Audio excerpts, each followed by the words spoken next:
घनश्यामपुर प्रखंड क्षेत्र स्थित गनौन पंचायत के मुखिया रेशमा आरा ने स्वच्छता अभियान को लेकर गनौन पंचायत में लाउड स्पीकर के माध्यम से आम लोगों व बाजार के दुकानदारों को जागरूक किया गया। घर व दुकानों से निकलने वाले कचरे व अपशिष्ट पदार्थों को अपने अपने दुकान के आगे जमा करने के लिए संबोधित करते हुए कहा कि कचरे का उठाव प्रतिदिन सुबह 8 बजे से 10 बजे तक सफाई कर्मियों की ओर से किया जाएगा, जिसमें आप सभी दुकानदारों व बुद्धिजीवियों समाज के आम लोगों की सहयोग अपेक्षित है।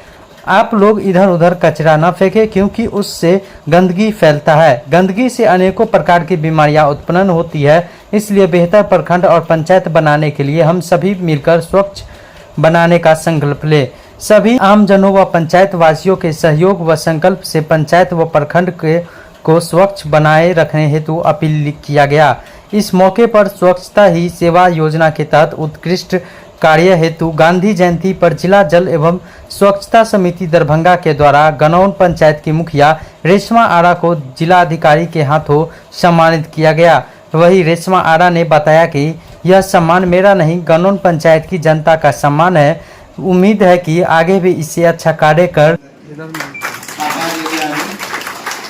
ये सम्मान मिला है, इस सम्मान को मैं अपने पंचायत के सभी सम्मानित जनता को समर्पित करती हूँ और साथ में मैं अपने पंचायत के सभी स्वच्छताकर्मी को तहे दिल से शुक्रिया अदा करती हूँ, क्योंकि ये उनके अच्छे कामों की वजह से ही मुझे ये सम्मान मिला है। तो इसलिए मैं उनका बहुत बहुत शुक्रगुजार हूँ और उम्मीद करती हूँ कि वो ऐसे ही उत्साह से और मेहनत से पंचायत में काम करें और पंचायत को स्वच्छ और सुंदर बनाएं। और जितने भी मेरे ब्लॉक के पदाधिकारी हैं, मैं उनका भी शुक्रिया अदा करती हूँ। धन्यवाद।